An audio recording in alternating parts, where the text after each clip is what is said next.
Good evening and welcome to the seminar on higher education in America and the Trump effect.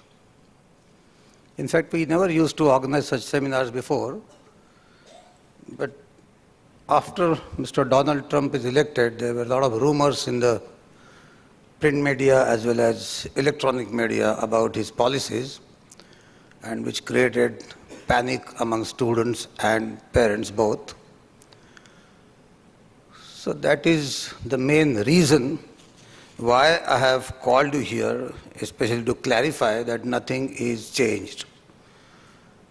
The status is as it was before 2016, that is before Trump's election. The population of America is 32 crores. H-1B visa offered every year are only 85,000. Does it really make any difference on the job market of America? No. Americans lost jobs in the manufacturing sector, and that was not because of India. That was because of China. Because they dumped their products in America, the jobs which Indians took over under H-1B were technical jobs, for which there was shortage in America. The problem in America is American students cannot afford higher education because they are not supported by their parents after 12th standard. So to complete their graduation, that is B or the BS by American standard, they have to take huge loan from banks. And so after they complete their BS, they cannot afford to go for masters. They have to repay that loan, therefore they go for jobs. And secondly, most of the technical universities, they are manned by international students. So that was the major problem. And number two, that means America is a rich country, but American students are poor because they can't afford to go for higher education. India is a poor country, but Indian students are rich because their parents support them even for post-graduation. They mortgage their house, they borrow 35 lakhs, 40 lakhs and send their children for masters to America. Very ironical situation. So that is the reason why America will always need immigrants in technical fields. So even if Trump decides to stop H-1B, which he cannot do, why? Because you must have seen that so far after he got elected, there are many resolutions which were moved in the Senate and Congress to restrict H-1B visa, nothing worked. It's not very easy. Trump alone cannot do anything. He can't pass executive action. And fortunately, the recent elections of Congress, you have seen that House of Representatives is now totally dominated by Democrats. Out of 435, 227 representatives are from Democratic Party and only 198 from Republicans. Therefore, whatever Trump decides now cannot be implemented because that will be stopped at the House of Representatives. So now you need not worry at all. And considering the trend of this by-election, I think it will be very difficult for Trump to get elected in the next election. So therefore, first of all, you have to make it very clear to yourself that, oh, nothing is going wrong in America, situation will be as it is. Whatever they print in the media, forget everything. Recently, you must have read that H-4 EAD, that means dependents, wives basically, of the H-1B holder, they are allowed to work. Obama passed this order a few years back, and about 98,000 Indian ladies are working on H-1B visa, dependent visa of H-1B. Trump wanted to cancel that, but now there are two Democrats who have moved the resolution yesterday that Trump cannot do that. You must allow these wives to work because we need these people. And there is a lot of pressure on him from the IT lobby. There is a lot of pressure from the university lobby that you cannot disturb immigrants, otherwise our economy will suffer. Therefore, it is not very easy for Trump to implement whatever he says. So just forget what media is talking about.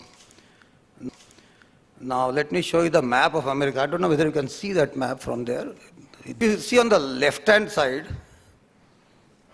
okay, left hand, right, that is West Coast.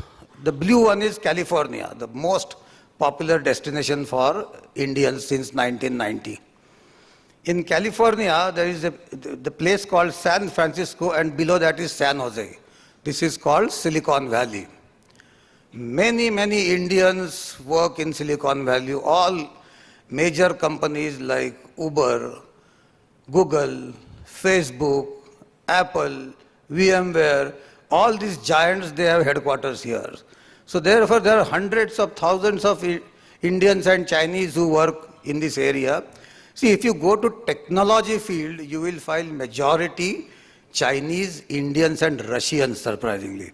When I say Russians, that includes Ukrainians and Georgians also. So these three communities are very dominating in technical field.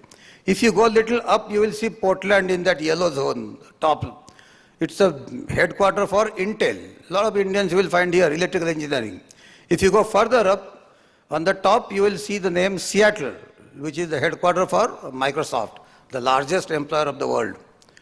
And plus they have one more big company, Amazon, and Boeing. And plus, famous company among students is Starbucks.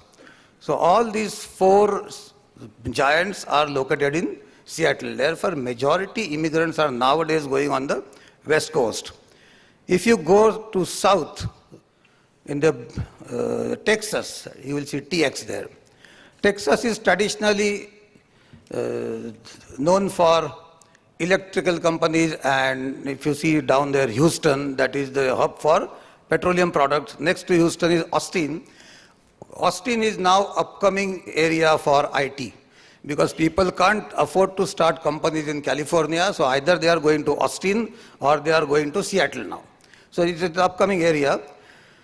But it's a very populated place. A lot of Indians are migrating to that place since 200 years. You will find a lot of Indian farmers there. Many Punjabis have migrated from Canada to Texas and they have purchased farmland in America. If you go up straight, you will find a yellow place near the lakes is Michigan. Now, which is again a popular destination for mechanical and industrial engineering. There is a place called Detroit, where there are three giant automobile companies like Ford Motors, General Motors and Chrysler. The fourth giant is Tesla, which is in the Silicon Valley. Clear? So you will find, and this is the basically manufacturing area, Ohio, Pennsylvania, Indiana, Michigan, New York. So majority of the manufacturing sector is located here. If you go on the East Coast, New York City, this is the business district of the whole world. All insurance companies, financial companies, consulting firms, they are housed in New York. And below that is Washington, D.C. Plus there are many other cities. I need not explain everything. So these are the major cities where you will find a lot of immigrants. Okay.